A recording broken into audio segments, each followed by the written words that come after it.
చిన్న ఇంజెక్షన్ ద్వారా మోకాలు మరియు నడుము నొప్పులకు దీర్ఘకాలిక పరిష్కారం. డాక్టర్ ప్రకాష్ గుడిపూడి. సంప్రదించండి. Allied's pain and pain management centre, Hyderabad. హామీకి ఉద్యోగ సంఘం హామీకి ఉంది. అంగన్వాడీ మీరు ఇస్తారు. ఎస్, అంగన్వాడీకి ఇచ్చిన హామీ ఏంటి? మేము అంగన్వాడీకి మా మేనిఫెస్టో ఇచ్చిన హామీ ఏంటి? ప్రభుత్వం వచ్చిన వెంటనే తెలంగాణలో ఇవాళ ఏదైతే అక్కడ ఇస్తున్న రెమ్యునరేషన్ ఉందో దానికంటే 1000 రూపాయలు పెంచిస్తామని చెప్పాం.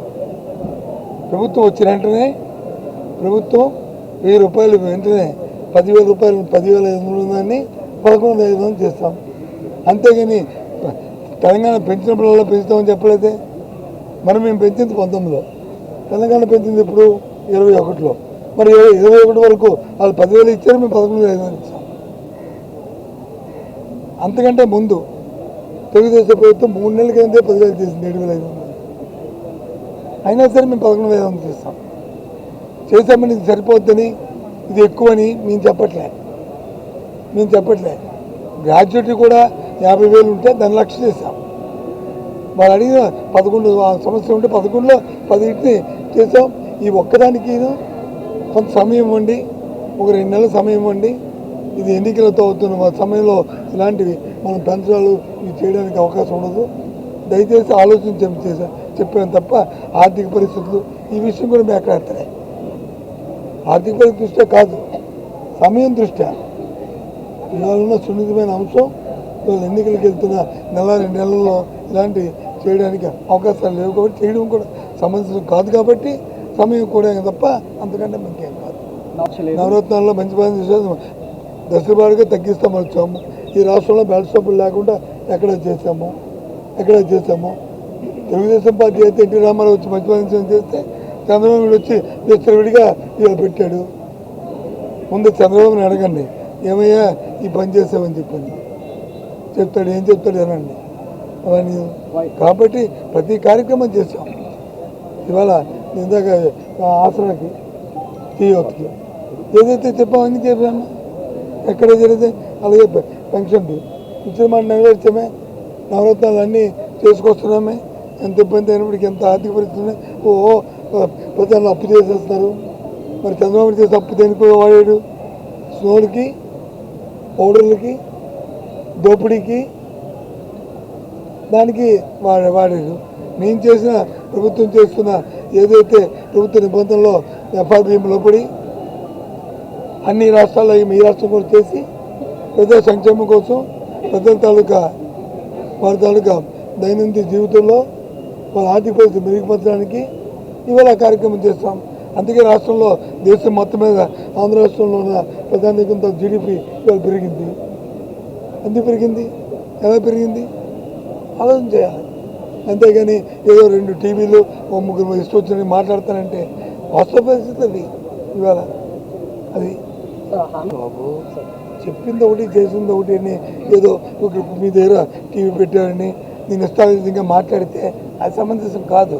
అచ్చుడు కానీ ఎల్లనాడు కానీ ఎవరైనా సరే ఒక ఎగ్జాంపుల్ చెప్పి దాన్ని చెప్తే దానికి సమాధానం చెప్తాం.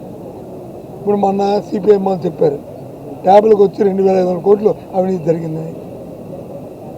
ట్యాబ్లు కొనిదంత ఇచ్చిందంత గత సంవత్సరం వచ్చి 700+ కోట్లు, ఈ సంవత్సరం వచ్చి 630 కోట్లు, మొత్తం కలిపి వరిస్తే 1,400-1,500 కోట్లు. 2,500 కోట్ల అవినీతి ఏంటి? నాన్సెన్స్. ఇలాంటి పాసింగ్ చేస్తే అలాగే వచ్చేందుకు చెప్పనండి. ఏంటో చెప్తే దానికి సమాధానం చెప్తాం ఓ బాధ్యత మంత్రిగా. ఎందుకంటే నేను మాట్లాడింది నా ఇండివిజువల్ కాదు, ఒక బాధ్యతతో ప్రభుత్వం తరఫున నిర్వహిస్తాం, దానికి బైండ్ అయి ఉంటాం, ఒక బాధ్యతగా మాట్లాడతాం. అంతేగాని వాళ్ళలాగా వచ్చి మేము పాసింగ్ చేసి ఏదో దీన్ని మాట్లాడే పరిస్థితి మాది కాదు. ఎందుకు చేస్తున్నారు? 175 కాబట్టి. ఈ 175 వీళ్ళు ఫిట్ అవ్వరని ఆలోచించారు కాబట్టి నాయకుడు వాళ్ళ గురించి ఆలోచన చేశారు. మేము నిర్ణయం చేసిన పార్టీ నిర్ణయం చేసిన వరకు చేశారా, ముందు చేశారా? ఆలోచన చేయండి. ఓ పని చేయమనండి, ఏవి గెలిస్తే ఏ పోతే లిస్ట్ ఇవ్వమనండి. ఆయన లిస్ట్ ఇవ్వమనండి సార్, అప్పుడు చూస్తాము. లిస్ట్ ఇస్తే తెలుస్తుంది. ఓడిపోయే చోట్ల ఇస్తున్నారు, గెలిచే చోట్ల ఇస్తున్నారు. అంటే మొన్న వచ్చి ఎవడు లోకేష్ వచ్చి మంగళగిరి గెలిచాడా? అది ఇప్పుడు గెలిచేస్తాడా బీసీలకి ఇస్తే? ఏంటందేమ్మా ఏం మాటలవి? ఏది మాట్లాడినా సరే శాంటిటీ ఉండాలి, ఏది మాట్లాడినా సరే ఒక బాధ్యత ఉండాలి. బాధ్యత లేకుండా శాంటిటీ లేకుండా నాయకత్వం వహిస్తారంటే ప్రజలు అంగీకరించాలి. నేనమని ఎవరమని ఒక బాధ్యతాయుతంగా మాట్లాడితే దాన్ని చెప్తాం. ఓడిపోయిన టికెట్ ఆయన రాస్తుందా అని చెప్పనండి. ఏ సీట్లు గెలుస్తారో ఇమ్మనండి, రాసిమ్మనండి. ఏం మాటలు? రాజకీయాల్లోనూ ప్రజాస్వామ్యంలో రాజకీయ పార్టీలు ఎన్నికల ప్రక్రియ ప్రారంభమైన తర్వాత ఎప్పుడూ జరుగుతున్న సాంప్రదాయమే. తెలుగుదేశం పార్టీ లాస్ట్ ఇచ్చిన వాళ్ళందరికీ అంతకుముందు ఇచ్చిన అందరికీ ఇచ్చారా? మార్పు చేయలేదా? చెప్పనండి. చంద్రబాబు నాయుడే అంతకుముందు వచ్చి అదే కాన్స్టిట్యూన్సీ చంద్రగిరిలో చేసి కుప్పం వెళ్ళాడు కదా, వెళ్ళలేదు. ఎందుకు మరి దేనికోసం? ఏం మాట్లాడుతున్నాం మనం? రాజకీయ పార్టీల్లో వారు అక్కడున్న స్థానిక విషయాలను బట్టి, పరిణామాలను బట్టి రాజకీయ కోణం ఆలోచన చేస్తూ ఆ కార్యక్రమాలు చేస్తుంటాయి. అది ఒక్క మా పార్టీయే కాదు, ఈ భారతదేశంలో ఏ రాజకీయ పార్టీ తీసుకున్నా, అది నేషనల్ పార్టీ తీసుకున్నా, అది రీజనల్ పార్టీ తీసుకున్నా, ఈ ప్రక్రియ సహజం. ఇది ఎన్నికల ముందు ఏదో బోతత్వంలో పెట్టి వాళ్ళు పనికొచ్చేది చూపెట్టుకుంటే అదే అదే అదే వాళ్ళ తాలూకు నేత్రానందం. మేము ఎందుకు వచ్చాంటాం? ఏపీ అని వచ్చి అది చూపెట్టుకోమనండి, టీవీ చూపెట్టుకోమని మాకేం పోయింది? మా ప్రక్రియ మాది, వాళ్ళ ఆనందం వాళ్ళది. ఆనందం పడమని నవ్వుతున్నాడు, నవ్వుతున్నామా? వద్దండి మానేస్తారా? ఇంకేం చెప్పండి. అంతే. రాజకీయాల్లో వచ్చి ఒకరి నుంచి ఒకరికి ఎఫెక్ట్లు ఉండవు. రాజకీయాల్లో హత్యలు ఆత్మహత్యలు ఉంటాయి. ఎప్పుడు కూడా ఒకరి నుంచి ఒకరికి ఉండవు. ఇవాళ ఈ 5 సంవత్సరాల ప్రభుత్వంలో ఇవాళ ఈ పరిపాలన చూసి, మా గవర్నెన్స్ చూసి, సంక్షేమ కార్యక్రమాలు చూసి, లేదు అభివృద్ధిని చూసి, ఇవాళ మా జగన్మోహన్ రెడ్డి మొట్టమొదటిసారిగా ప్రజాస్వామ్యంలో నా పనితనం బాగుంటే, నా పరిపాలన బాగుంటే,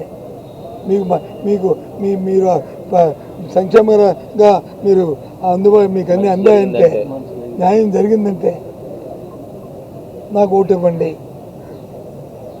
అంతేగాని ఇటు చూసి దయచేసి కాదు, ఏటీవీ చెప్పిందనో అది చెప్పిందనో కాదు, మీ మనస్సాక్షిగా అంతే అని చెప్పిన నాయకుడిని చూపెట్టండి. లేకపోతే చెప్పింది నేను చీట్ చేశాడా చంద్రబాబు నాయుడులాగా, నేను డాక్టర్ రుణాలు మాఫీ చేస్తానని, లేకపోతే రైతు రుణాలు మాఫీ చేస్తానని, లేకపోతే బాబు వస్తే జాబ్ ఇస్తానని, లేకపోతే 2000 రూపాయలు గుర్తు ఇస్తానని మోసం చేశాడా? ఇదే కదా చెప్పింది చేశాడు. ప్రజలు ఎందుకు ఓటేయరు? ఎందుకు ఆయన విస్మరిస్తారు? ఎందుకు ఆయన వదులుకుంటారు? దేనికోసం? కాబట్టి 100% జగన్మోహన్ రెడ్డి గారే మళ్ళీ ఈ రాష్ట్రానికి మళ్ళీ ముఖ్యమంత్రిగా చేస్తారు, అవుతారు. ప్రజలు కోరుకుంటున్నారు. ఇది వాస్తవం. 100% కూడా దాని మీద చర్చిస్తున్నాము. దాని మీద డిస్కషన్ జరుగుతుంది. 2 రోజులు ఈ విషయం చెప్తాను. ఈ జిల్లాలో 9 సీట్లు ఇవాళ మా పార్టీలే. ఎమ్మెల్యే ఉంటే సమయకైతే సమయకైతే అర్థమే లేదు కదా.